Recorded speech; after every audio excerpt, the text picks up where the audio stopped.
Olá, alunos! O tema da aula de hoje é coesão por sinônimos. Vamos começar pela leitura de um trecho retirado da fábula A Assembleia dos Ratos. Certa vez, os ratos reuniram-se em assembleia para encontrar um jeito de se livrar das garras do gato, que morava na vizinhança. Foram muitas as propostas, mas nenhuma parecia resolver o problema. Até que uma ratazana esperta teve a ideia. E se nós amarrássemos um sino no pescoço do gato? Nesse trecho foi empregado a palavra gato 2 vezes. Para evitar repetição no segundo parágrafo, poderia ter sido utilizado outra palavra. Por exemplo, a palavra bichano. Ficaria assim: e se nós amarrássemos um sino no pescoço do bichano?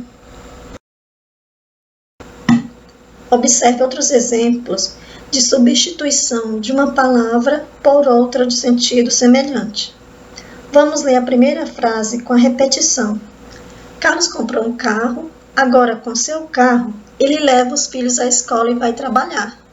Para evitar essa repetição, poderíamos usar a palavra automóvel ou a palavra veículo. Vamos ler agora sem a repetição. Carlos comprou um carro, agora com seu automóvel, ele leva os filhos à escola e vai trabalhar. Agora observe a segunda frase com o uso da palavra refletir. As fábulas nos levam a refletir sobre nossas atitudes. Elas nos fazem refletir sobre a melhor maneira de agir em diferentes situações. Para evitar essa repetição, poderíamos usar a palavra pensar, ou mesmo a palavra meditar.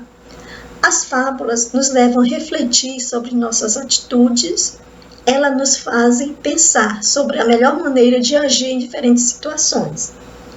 Quando falamos ou escrevemos, podemos empregar palavras diferentes, mas que apresentam sentidos semelhantes, para nos referir a algo.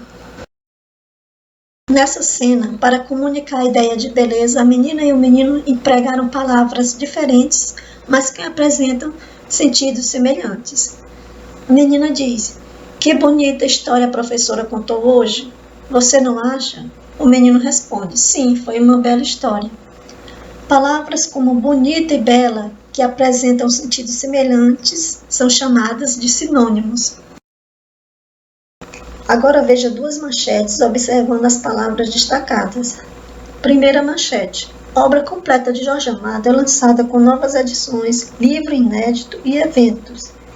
Segunda manchete: Companhia das Letras reedita livro de Érico Veríssimo. A obra foi lançada originalmente em 1972. Para identificar o sentido das palavras, é necessário analisar o contexto. Nas manchetes, observamos as palavras obra e livro, mas apenas na segunda manchete as palavras em destaque foram empregadas como sinônimo. Vamos ler novamente. Companhia das Letras reedita livro de Érico Veríssimo. A obra foi lançada originalmente em 1972. Então, aqui, livro e obra são sinônimos. No primeiro exemplo, obra completa de Jorge Amado é lançada com novas edições, livro inédito e eventos. A palavra obra refere-se ao conjunto de livros que Jorge Amado publicou ao longo de sua vida. Então, aqui, as 2 palavras não são sinônimos. Então, temos que observar o contexto para dizer se uma palavra é sinônimo ou não. Observe outras manchetes. Época dos tropeiros é lembrada com festa e muita comida na cidade de Vitória. Custo de vida em São Paulo sobe, pressionado por alimentos. As palavras em destaque, comida e alimento, normalmente são empregadas como sinônimos. Nos contextos acima, se substituíssemos uma pela outra, o sentido das manchetes não seria o mesmo, pois o contexto em que foram empregadas as palavras não permite que sejam utilizadas como sinônimos. Em algumas situações, os sinônimos não podem ser substituídos um pelo outro, pois determinadas palavras são mais adequadas a certos contextos. Agora faremos a leitura de uma fábula que traz uma reflexão sobre a ganância. A mulher e sua galinha.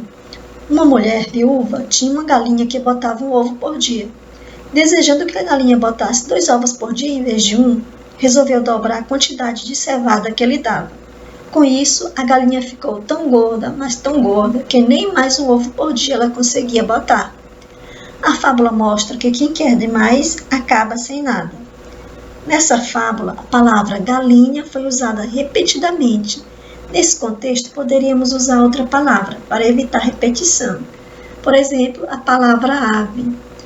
Com isso, a ave ficou tão gorda, mas tão gorda, então evitaria repetição e não mudaria o sentido do texto. A coesão textual está relacionada a mecanismos que permitem a ligação entre as diversas partes de um texto, entre as palavras, frases. O uso de sinônimos é um dos elementos que garantem a coesão textual.